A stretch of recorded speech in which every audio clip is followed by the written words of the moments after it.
안녕하세요. 종목 Q&A 2탄입니다. 켈시님이 문의 주신 화장품 섹터의 전반적 좀 이야기 드리려고 하는데요. K뷰티 산업은 그동안 중국 시장에서 어마어마한 호황기였어요. 코로나19가 터지기 전까지만 해도요. 코로나로 인해서 이제 화장품 로드샵들이 대부분 엄청난 타격을 받았을 거고요.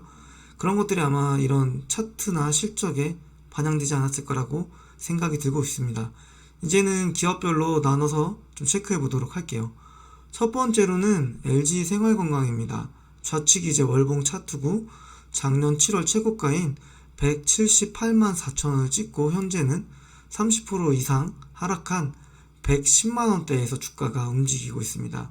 연간 실적을 보시면 단 한 번도 역성장을 한 적이 없는 기업이고 미래의 컨센서스 또한 계속적으로 성장할 걸로 보여지고 있습니다. 그래서 이 회사의 CEO인 이제 차석용 매직이라는 말도 있었습니다. 미래의 컨센서스도 좋고 지금까지도 계속 성장해온 이 기업이 왜 이렇게 주가가 빠졌을까요? 이런 내용들은 이제 다른 대장주인 아모레 퍼시픽 얘기 들으면서 이어가도록 하겠습니다. 두 번째로 이제 아모레 퍼시픽입니다. 작년 5월 최고가 30만원을 찍고 현재는 50% 가까이 빠져 있습니다. 아모레 퍼시픽 영업이익을 보시면요. 2017년부터 19년까지 평균 영업이익 대비 20년 실적은 3분의 1 토막이 났습니다. 좀 더 이유를 찾자면 LG 생활건강 같은 경우는 뷰티 외에도 코카콜라와 같은 이제 생활 필수 소비재 같은 사업부가 있었기에 아모레 퍼시픽보다는 상대적으로 타격이 덜했을 거고요. 특히 이제 아모레 퍼시픽 같은 경우는 이니스프리나 아리따움, 에뛰드하우스 등 로드샵 매장에 직격탄이 있었을 거고 현재는 디지털 전환에 중점을 두고 있다고 합니다. 여기서 이런 이제 K뷰티를 대표하는 기업들이 주가가 다시 상승세로 전환이 되려고 했을 땐 우선 좀 전에 얘기 드렸던 개별 기업이 가지고 있는 리스크는 당연히 돌파해야 될 것이고요. 거기에 C뷰티가 지금 무서울 정도로 차이나 뷰티가 무서울 정도로 지금 성장을 해오고 있고 이 뜻은 K뷰티가 굉장히 위협을 받고 있다는 겁니다. 그래서 여기에 대한 대응을 분명히 이 두 개 기업이 잘해 주어야 될 거고요. 그리고 이제 일상으로의 복귀를 통해서 면세점 수요도 다시 코로나 이전까지 돌아가야 되지 않을까 싶습니다. 이런 두 개가 잘 맞물린다고 한다면 저는 아모레 퍼시픽과 LG 생활건강 충분히 다시 주가가 올라갈 수 있을 거라고 생각이 들고 있습니다. 화장품 섹터의 또 다른 한 축인 이제 ODM 회사 코스맥스와 한국콜마입니다. 두 회사의 실적은 명확히 갈렸습니다. 앞에 보시는 것처럼 21년 코스맥스의 예상 컨센서스 영업이익은 20년 대비 2배 가까이 성장을 할 걸로 보여지고 있고요. 한국콜마 좀 보도록 하겠습니다.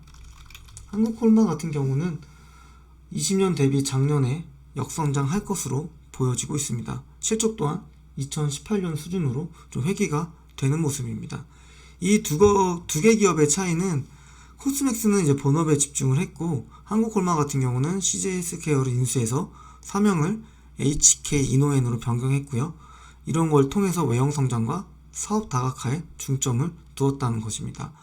어떤 부분이 합리적인 선택인지는 잘 모르겠지만 코스맥스는 현재 가장 핫하게 팔려나고 있는 카이에 제품을 공급하고 있고 중국 시장에서 선전하고 있습니다. 한국콜마는 역류성 식도염 신약을 통해 해외 시장 진출을 통해서 활로를 찾고 있는 모습이고요.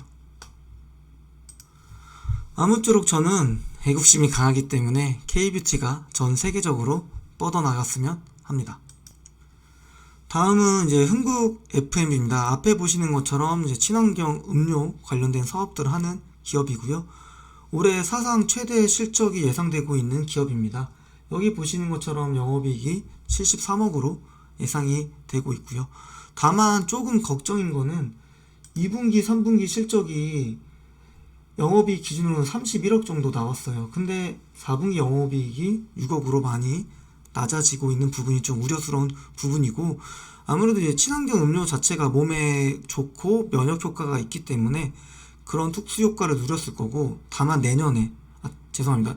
올해겠죠. 올해 실적은 역기저를 누릴 수 있다는 부분, 그래서 조심해야 되는 부분이라는 얘기를 좀 들을 수 있을 것 같고, 좀 더 좀 체크해 보자면 이제 이 회사가 성장을 하는 과정에서 명확한 캐시카우가 있는지도 면밀히 체크해 보시면서 투자를 하시는 게 맞을 걸로 보여지고 있습니다.